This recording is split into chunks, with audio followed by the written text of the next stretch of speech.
I was invited to go help out with some stuff at my friend's grandparents' ranch. We were using the side-by-side to tow trailers around, and after we finished up the chores for the day, his grandma's worker told us that we could drive around for a little bit. I've been the driver like twice. The second time is the reason I was in the hospital.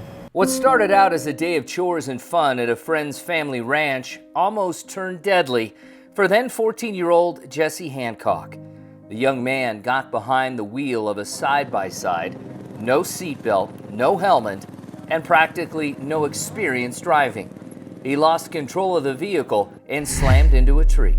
I was told two different things. I was told I swerved to not hit a rock and we hit the tree, and I was also told I hit the gas instead of the brakes. So I'm not sure. It probably was both. I was barely conscious. All I remember was getting loaded up onto the helicopter. The mom came over and knocked on the door and said that she had bad news. For Jesse's mom, Callie, the nightmare was just beginning, and she had no idea how bad the situation was. Nobody gave me any details other than that there was an accident and that he was being care flighted, so I didn't know what to expect when I got there. He came in and he was in real rough shape. He was very bloody. His eyes were swollen shut. He was not making any sense. He was really combative.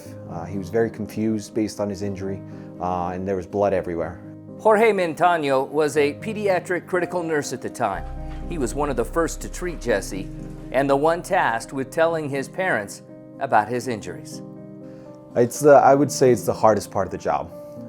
You see the fear in their eyes. You understand the helplessness that they're going through. To have that conversation where I can't assure her child's going to be okay because we don't know that moment. Jesse suffered several severe injuries, including a fractured skull and a traumatic brain injury.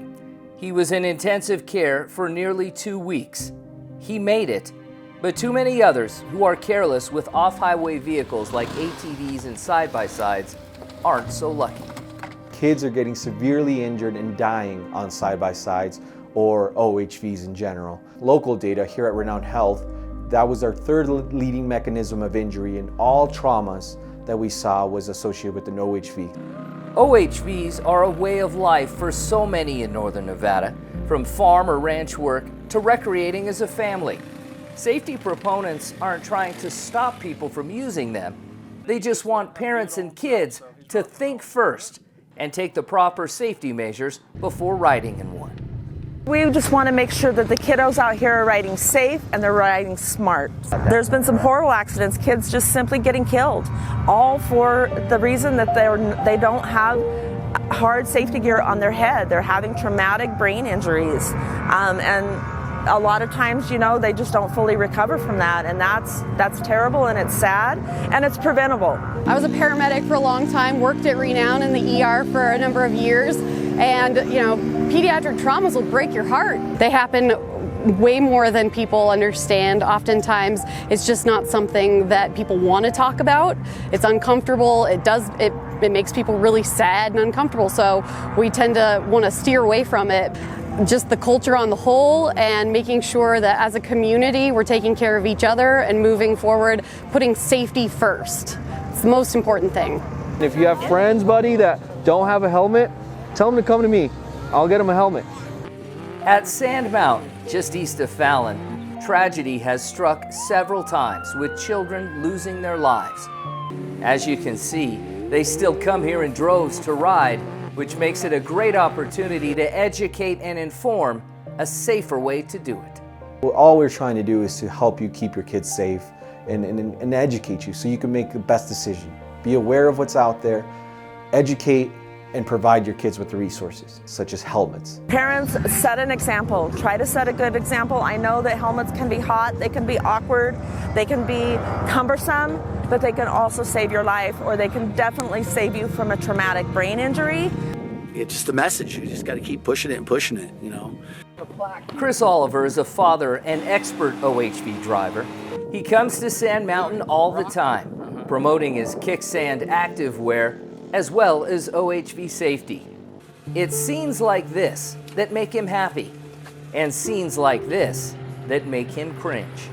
It's the parents' responsibility, you know, to inform the kids and make sure that they're out there being safe. You make sure they're strapped in, make sure they get a good helmet on, you know, that's important. These are our little ones. They're priceless. You can't replace them. As for Jesse and his mom, every day is now considered priceless, especially knowing what they almost lost and how far he's come. I think about it and I look at the way things have changed and the progress and the things that we've been through. But I'm grateful that things didn't go the other way, and it could have so easily been way worse than what it was.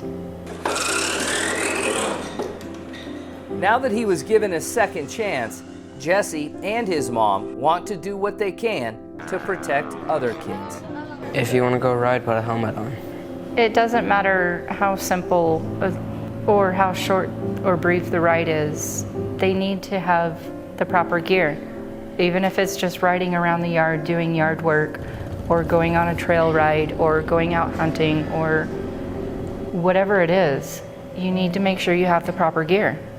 An important message: Think First and Renown are pushing hard to try and keep other tragedies on OHVs from happening.